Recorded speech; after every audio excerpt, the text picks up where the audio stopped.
Senhora presidente, senhoras deputadas, senhores deputados, eu venho a essa tribuna para justamente reafirmar o que já tenho dito por muitas vezes aqui nessa tribuna, que é justamente a incompetência, ineficiência, omissão, inoperância e, principalmente, falta de amor ao Rio de Janeiro.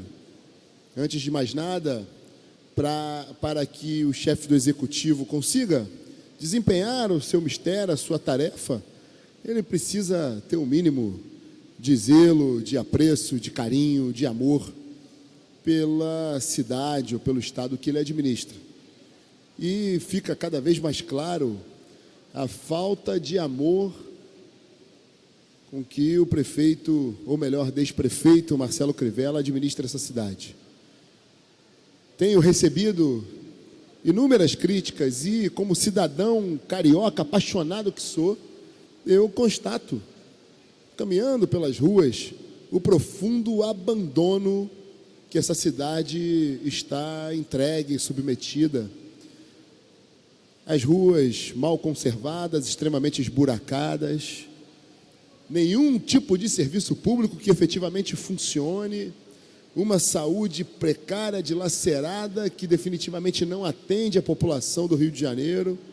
Mais do que isso, uma educação que deveria ser uma educação básica, porta de entrada da capacitação e, principalmente, de forma emancipadora, preparar as nossas crianças e nossos jovens para o mercado competitivo, o árduo mercado de trabalho e, infelizmente, de péssima qualidade também. Não me surpreende que essa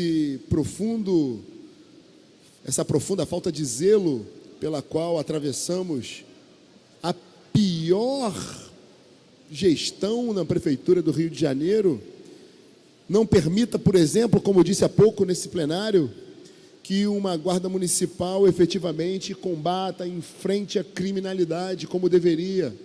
Uma guarda municipal que é incapaz de combater o mais corriqueiro, o mais banal e o de menor potencial ofensivo delito, que tenho convicção liberaria a nossa polícia militar para combater outros crimes.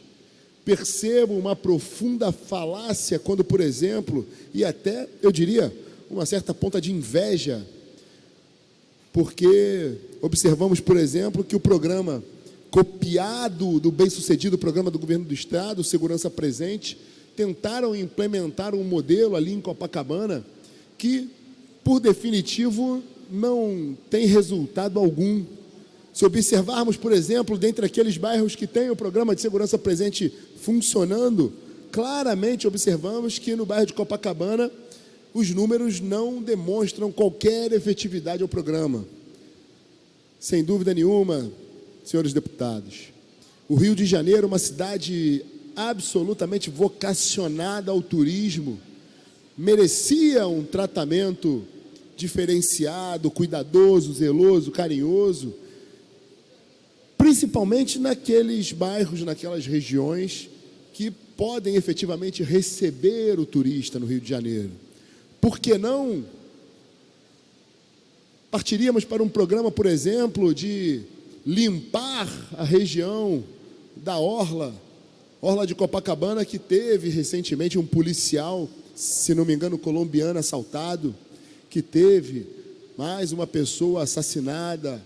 Todos os dias percebemos, além da profunda desordem e degradação urbana, o cometimento de crimes que cada vez mais tornam o Rio de Janeiro um ambiente hostil à vinda de turistas e, consequentemente, possamos, dessa forma, fazer com que o turismo seja uma alternativa à matriz econômica, por exemplo, do petróleo.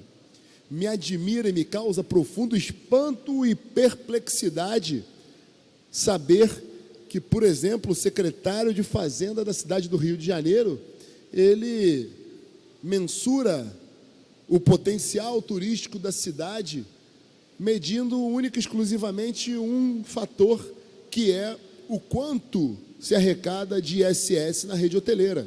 Ora, somente os turistas que se hospedam em hotéis regularmente são turistas bem-vindos no Rio de Janeiro? São ignorados, então, aqueles turistas que ficam hospedados em casas de algumas pessoas, outros sistemas ali de hospedagem. O Rio de Janeiro tem uma capacidade instalada para o turismo tão grande. Por que ignorar esse tipo de turista, que são todos, evidentemente, muito bem-vindos à nossa cidade? Não há nenhum estímulo ao turismo de negócios, não há nenhum estímulo para que um patrimônio histórico muito mal conservado, uma história muito recente que a cidade do Rio de Janeiro tem, que o Brasil tem, de pouco mais de 500 anos. Por que não? Por que não, dessa forma, conservarmos esse patrimônio? Ou seja, um profundo abandono, uma profunda, eu diria, desgraça que hoje, infelizmente, acomete o Rio de Janeiro e que, sinceramente, eu gostaria de ter dias muito melhores como cidadão carioca apaixonado por essa cidade que sou. Percebo, senhores deputados, um investimento agora, sempre nos horários nobres de televisão, nos grandes veículos de comunicação, um investimento maciço, tentando levar à população do Rio de Janeiro narrativas falaciosas de que essa prefeitura estaria investindo em saúde, estaria promovendo o desenvolvimento, coisa que definitivamente não está. Então, quero deixar aqui claro, mais uma vez, com profundo amor que nutro essa cidade, o meu profundo pesar pela forma, além de incompetente, omissa, mas de profundo desamor, que infelizmente o Rio de Janeiro tem sido vítima. Quero mais uma vez deixar claro que eu tive a honra de ter sido candidato a vice-prefeito nessa cidade, ao lado do senador Flávio Bolsonaro, em 2016. Naquela ocasião, num segundo turno que se avizinhava, tínhamos ali a difícil escolha de Sofia de ficarmos literalmente entre a cruz e a caldeira. Aí de escolher os demônios de uma esquerda obscura que traz um pensamento tão maligno e pautas tão nocivas para o Rio de Janeiro, tivemos a escolha que hoje se demonstra absolutamente infeliz de escolhermos entre a cruz e a caldeira. Escolhemos a cruz e votamos no bispo. Absolutamente incompetente, lamentavelmente. Quero dizer que a integração e desenvolvimento municipal é fundamental nesse processo de reedificação do Estado do Rio de Janeiro. Consideramos que ao município cabe, como a instância final de ponta desse pacto federativo, a prestação dos serviços mais caros e mais próximos do cidadão. Cabe ao município a educação primária, cabe ao município a saúde básica, cabe sim ao município zelar pelas vias, zelar pela ordem urbana, e é isso que nós percebemos, uma profunda, além de transgressão, mas um profundo abandono na cidade do Rio de Janeiro.